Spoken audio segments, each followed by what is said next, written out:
8h21 aqui no Jornal Gente da Rádio Bandeirantes, dando sequência à nossa série de entrevistas com presidentes de partidos, para nós termos aqui todas as visões sobre o processo eleitoral de 2022. Começamos essa semana, né, Pedro? Me ajuda. Olha, segunda-feira foi a presidente do PT, Gleisi Hoffmann. Terça-feira, o presidente do PSL, Luciano Bivar. Na quarta-feira falou conosco o presidente do PDT, Carlos Lupe.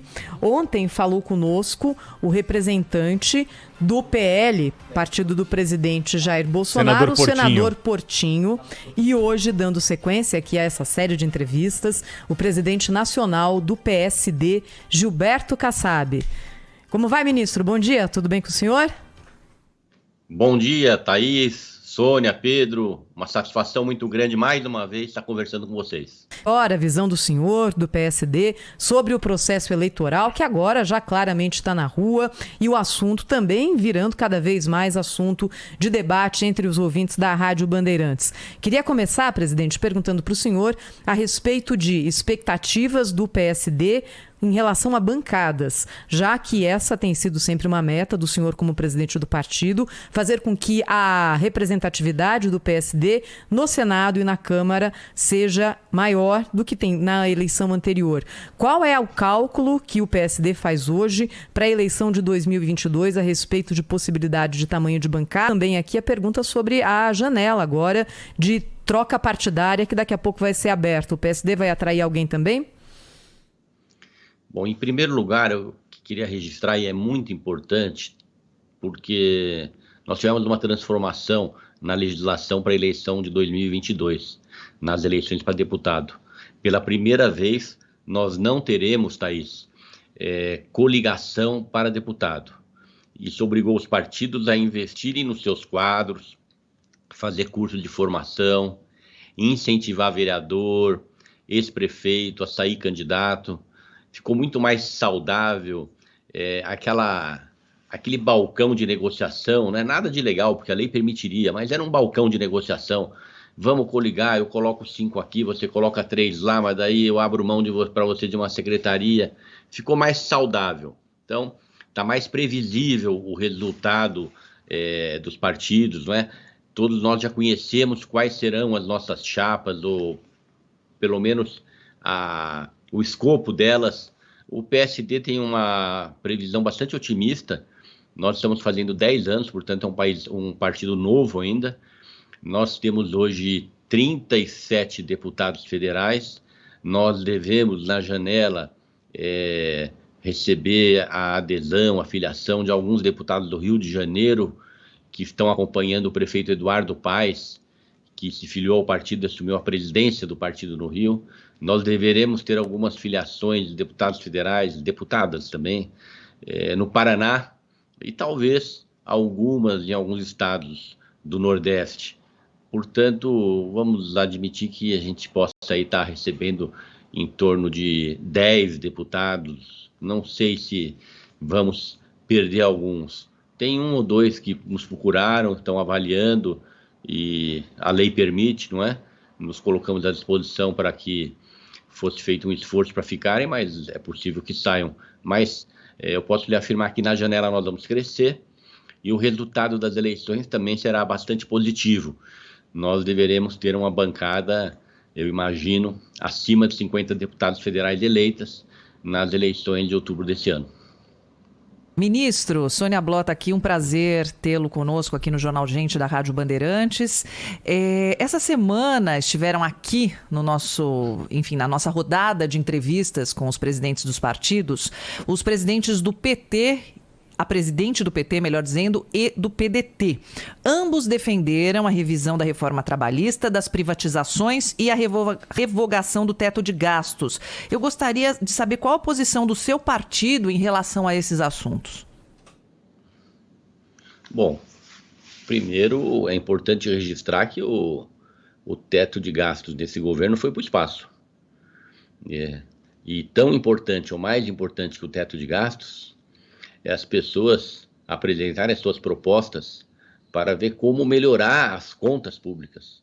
Eu vejo todos os candidatos aqui, Sônia, trazer propostas de investimento na saúde, na educação, na infraestrutura. Muito bem. De nada adianta você ter propostas para investir nas pessoas se você não consegue melhorar a conta pública, investir nas contas públicas, não é? O teto de gastos, na verdade, foi uma medida rigorosa para que a gente pudesse ter uma melhoria nas contas públicas. Mas esse governo já chutou o balde desde o início, não é por conta da pandemia, não, porque ainda agora o governo abriu mão mais de uma vez do teto de gastos para fazer emendas parlamentares, vocês sabem disso, que são de cunho eleitoreiro, eu não tenho nenhuma dúvida, não é? Que não tem nenhuma vinculação com o planejamento do país, não é? É orçamento descasado. Nenhum lugar do mundo, nenhum país do mundo você tem investimentos com essa dimensão totalmente descasados do planejamento do país. Infelizmente isso acontece no Brasil por conta não apenas do teto que foi furado, ultrapassado há muito tempo, mas também do descalabro orçamentário e da falta de planejamento que temos no país hoje. Como é que está a política aqui em São Paulo, em presidente ex-ministro, ex-prefeito de São Paulo, Gilberto Kassab, né? A gente viu uma mobilização grande e aqueles que a gente imaginava que nunca estariam juntos estão conversando. Lula está conversando com o Alckmin, né? Uma mobilização dentro do PSDB que parece que não está tão unido quanto já esteve no passado. O senhor vê aqui em São Paulo a possibilidade de alguma surpresa nessa eleição de 2022? Olha, Pedro, você tocou num ponto nevrálgico da política brasileira. Eu dizia agora há pouco e festejava o fim da coligação nas eleições proporcionais. Mas a reforma foi feita pela metade. Nós temos que acabar também com a coligação nas eleições majoritárias. Você vai reparar que nós só estamos discutindo no Brasil quem vai apoiar quem. Se esse partido vai apoiar o Lula, se vai apoiar o Bolsonaro, se vai apoiar o Ciro, se vai apoiar o Rodrigo Pacheco, que partido vai apoiar aquele, que partido vai apoiar aquilo. Isso é uma vergonha, porque na medida em que você tem a coligação majoritária, você deixa também de se preocupar em apresentar um candidato que expresse as propostas do partido, não é do partido. Nós temos que acabar com essa coligação para que a gente possa, já poderíamos, se não tivesse essa coligação majoritária, estar nesse momento discutindo as propostas. Nós não estamos discutindo propostas. Essa questão que você levanta das alianças que seriam inimagináveis, elas só acontecem porque a legislação permite a coligação na majoritária. O PSD trabalhou muito para acabar a coligação na proporcional, você sabe disso, mantivemos felizmente, e agora vai trabalhar muito para acabar a coligação na eleição majoritária, para prefeito, para governador, para presidente da República. Daí sim, nós vamos ter um sistema mais saudável. É um absurdo, nessa altura dos acontecimentos, há 8 meses das eleições, ninguém está preocupado ainda com o plano de governo, e sim, quem vai montar um time, quem vai ter mais aliados. A aliança é para governabilidade, ou para segundo turno, no momento onde tem eleições de segundo turno, seja para presidente, do governo do estado, em algumas cidades. Nós estamos com o nosso sistema distorcido.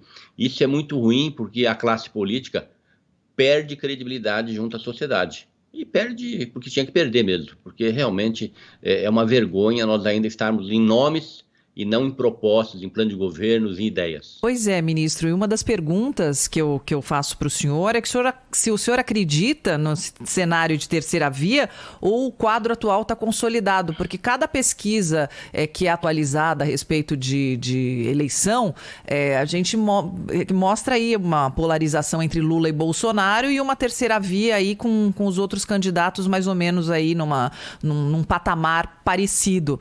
Então, eu gostaria de saber, com a experiência do senhor, o senhor que tem uma experiência grande em articulação política, qual que é a leitura que o senhor faz para esse ano de 2022? As pesquisas, elas expressam o momento, é sempre assim.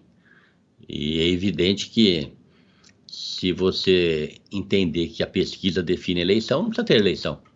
Então, faltam 8 meses. Eu mesmo, quando fui candidato a prefeito, eu em junho tinha 3%. Mas eu tinha propostas, eu tinha realizações na cidade de São Paulo, eu tinha legado, e eu sabia que na campanha, quando apresentasse, ia ser destacado esse legado e a gente teria grande chance de conquistar a confiança do eleitor. Hoje é a mesma coisa. O Lula e o Bolsonaro, eles têm recall. O Lula foi 8 anos presidente da República, foi 4 vezes candidato, o Bolsonaro é o atual presidente, então é natural que as pessoas, nesse momento, lembrem, em primeiro lugar, no nome dos dois. Mas eu não acredito que esses índices continuarão nesse patamar. Acredito que vai mudar, muitos candidatos crescerão, não acredito em candidaturas novas, não é? As que estão colocadas são as que vão ficar, o Bolsonaro, Lula, Ciro Gomes, Dória, Rodrigo Pacheco, Simone Tebet, o Felipe Dávila, acho que eu não esqueci de nenhum, né? Eu falei do Dória, né? Então, são essas candidaturas e a pesquisa pode mudar sim. Se não, não tem sentido fazer eleição. Nós vamos ter debates, é pena que nós já não estejamos vivendo esse momento. Isso por conta dessa... Pois não. Deixa eu te interromper só uma coisa. O PSD, desculpa, ele vai insistir no nome do presidente do Senado, Rodrigo Pacheco, para a presidência da República? O nosso partido tem tido muita coerência, né, Pedro? Trabalhamos pelo fim da coligação na proporcional, é um partido novo. Nós trabalhamos para eleger o Rodrigo Pacheco presidente do Senado porque era o melhor candidato. Elegemos, o PSD foi fundamental. Já naquele momento dizíamos que iríamos trabalhar para ele ser candidato a presidente e queríamos convidá-lo para ele se filiar ao partido.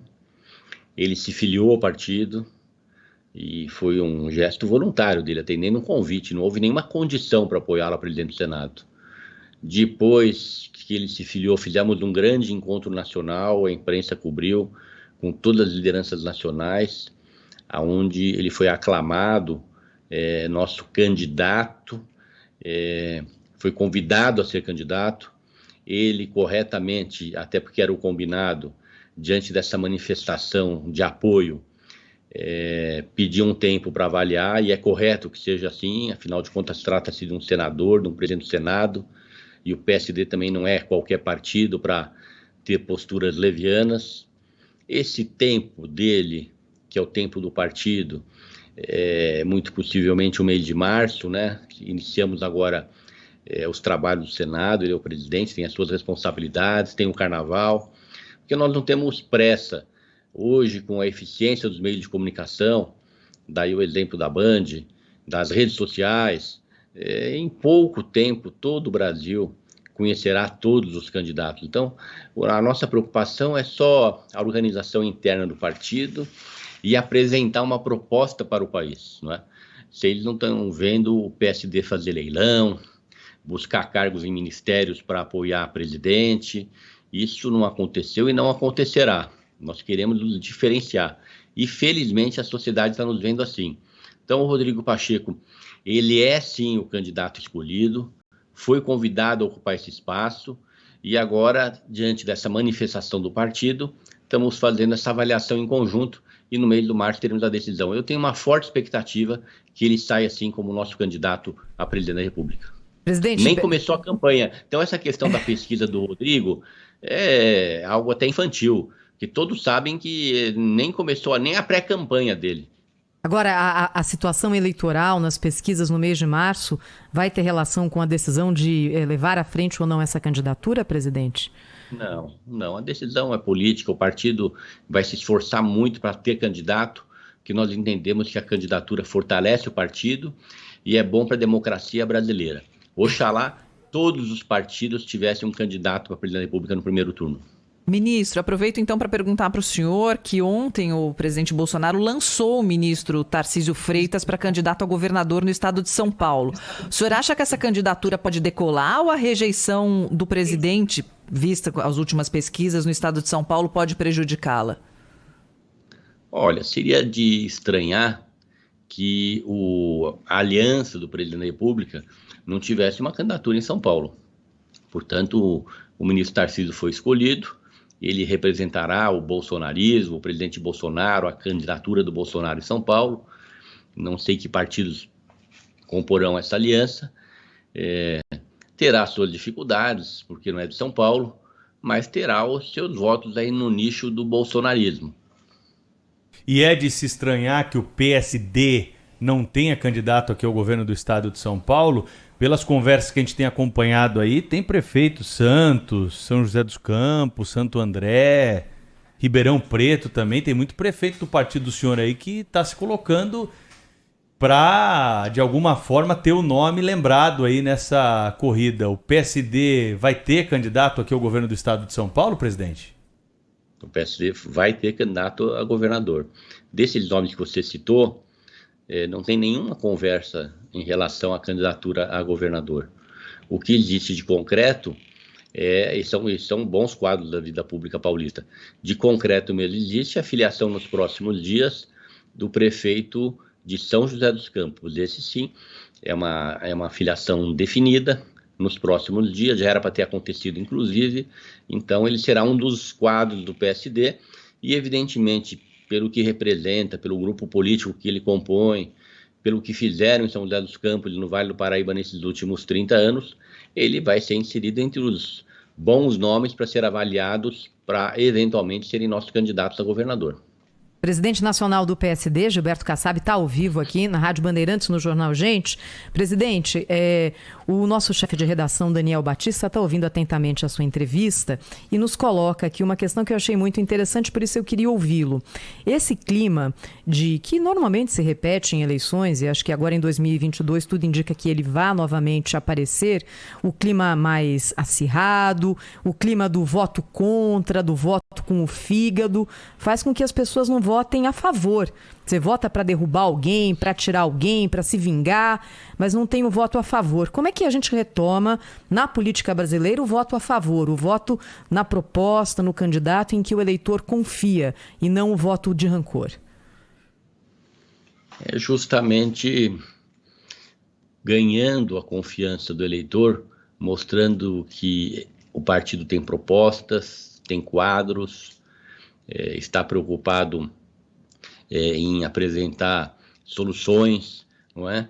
Nós não estamos vendo hoje ninguém discutir saúde, educação. Veja o caso de saúde e educação. São Paulo é o estado mais rico do país. Veja a questão salarial dos professores em São Paulo. No passado, os nossos avós, os nossos bisavós, em alguns casos, nossos pais, eles estudavam em escola pública por quê? Porque eram melhores. Um professor, quando se formava, ele não queria ir para a escola particular, ele queria ir para a escola pública. Era um orgulho ele ser professor de escola pública.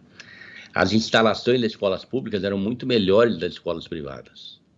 E hoje, eu posso falar isso me dirigindo a milhões de pais que têm filhos na rede pública de ensino, a situação do nosso ensino é muito triste, é deplorável. Eu não vou aqui criticar ninguém, mas é uma somatória de anos de perda gradual de qualidade. Nessa pandemia, eu tenho certeza que você, Pedro, você, Thaís, você, Sônia, Daniel, todos que nos acompanham, têm exemplos de crianças que estavam na escola particular ou estão, e essas crianças elas não interromperam a sua jornada de conhecimento, porque elas tinham em casa o que há de melhor e nas escolas o que há de melhor em termos de equipamento, em termos de professores familiarizados com a tecnologia, com o ensino virtual, não é? Porém, na escola pública, e nós conhecemos inúmeros casos de vocês também, as crianças ficaram paradas 2 anos. Os seus pais não têm formação, as famílias não têm recursos para comprar equipamentos, as escolas públicas ficaram paralisadas, não tiveram a menor condição de acompanhar os alunos. Vejam só, 2 anos, as crianças elas estavam emparelhadas, as crianças da escola particular e pública. A particular cresceram no conhecimento, a escola pública ficaram parada. Nunca mais nós vamos recuperar esse distanciamento social. Isso é fruto do quê? De má qualidade do nosso ensino público. Vamos ser claro, não dá para comparar o ensino público com o particular. Não precisamos também dizer que vai ser igual, mas está muito distante. Então, isso aí tudo, como nós estamos falando do estado de São Paulo, causa revolta. Milhões de pais, milhões de mães, avós, que veem que o seu filho, que o seu neto não vão ter as mesmas condições profissionais no futuro, não é? E da mesma maneira a saúde pública. Nós tínhamos até um passado recente brasileiros que questionavam o SUS. Hoje, depois da pandemia, fica claro que o Estado precisa investir muito em saúde, não é? E nós precisamos avançar muito. São Paulo é um estado rico. Eu tenho visto aí nossos secretários, governador, dizer que tem 50 bilhões em caixa. Por que não pôs 20 já na saúde, na educação, que é emergencial, para melhorar, para pagar melhor, para dar atenção para esses profissionais valorosos, para estimular os bons a entrar no serviço público? Não vamos deixar de enxergar a realidade. O estado de São Paulo, comparado com os outros estados, lógico que está muito bem, mas São Paulo é muito mais rico. Era para estar muito melhor. Presidente, o PSD já participou de vários governos e eu gostaria de saber como que o PSD se define. É um partido de centro, de esquerda ou de direita, centro-direita? Como é que hoje o PSD se define, sabe? É um partido de centro desde o início, não é? Eu sempre trabalhei para que fosse um partido de centro. Depois da nossa fundação, nós construímos o nosso estatuto, que foi coordenado pelo Guilherme Afif Domingos, e desde aquele momento ficou claro que o PSD é um partido de centro, com seus aperfeiçoamentos, não é? Que vão sendo necessários. Eu estava dizendo agora há pouco a questão da saúde e da educação. Aqueles que defendiam ou defendem um Estado mínimo, hoje quebraram a cara. Não existe mais isso. Ficou claro nessa pandemia que o Estado tem que investir e muito na saúde, na educação, na segurança nem se fala. Então, é um partido de centro, mas com uma vocação para trabalhar muito forte para o fortalecimento da saúde pública, da segurança, do ensino público, não é?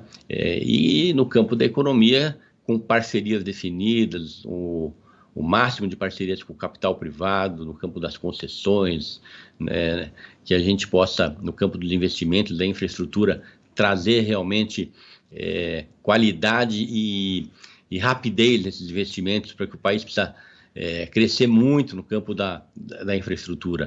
A economia ambiental, nós não vemos hoje ninguém no Brasil discutindo a saída para a questão do meio ambiente, não é? A sustentabilidade. Nós não temos com clareza propostas que possam aproveitar melhor nossas riquezas, não é? No campo da energia eólica, no campo da cana-de-açúcar, para aproveitamento dela na energia com muito mais eficiência. Aonde estão essas discussões? Não estão. Os partidos, infelizmente, estão preocupados só em ganhar a eleição e não em apresentar propostas. E como a coligação é permitida, eles querem, no fundo, se articular para ver quem tem mais chance de ganhar, mas independente de propostas. O PSD vai ter candidato que vai ter propostas, seja para governador de São Paulo, seja para presidente da República, e vamos nos esforçar para ter o maior número possível de candidatos a governador nos outros estados. Presidente Gilberto Kassab, presidente nacional do PSD, para a gente encerrar a nossa conversa, uma pergunta bem política, presidente. Outro dia um jornalista, articulista político, publicou um artigo dizendo que, no fundo, o senhor tem a intenção de ser vice do ex-presidente Lula. Alguma verdade nisso? Não, é um jornalista desinformado, lógico. Eu tenho sido prestigiado e tido oportunidade de dar diversas entrevistas, né, como outros dirigentes do partido também, e basta acompanhar minhas manifestações para perceber que isso não tem nenhum sentido, né? Infelizmente, ainda existem jornalistas que ficam a serviço de projetos políticos, que não é o caso de vocês aqui da Band e de tantos outros meios de comunicação. A chance disso acontecer é zero. Eu estou me dedicando nessas eleições a participar da organização do partido no plano nacional, nos planos estaduais, ajudando a estruturar as chapas. Não vou participar dessas eleições. E qualquer um que esteja me acompanhando sabe disso. Eu não digo que nem uma maldade, porque não me afeta, mas é uma desinformação que não contribui nada com o processo eleitoral. Nós conversamos nessa série de entrevistas com presidentes de partidos políticos com Gilberto Kassab hoje, que é o presidente do PSD. Muito obrigado pela entrevista. Até uma próxima oportunidade aqui na Rádio Bandeirantes. Obrigado, Pedro, Thaís, Sônia, Daniel também pela participação, em especial todos aqueles que nos acompanham. Obrigada, ministro. Obrigada.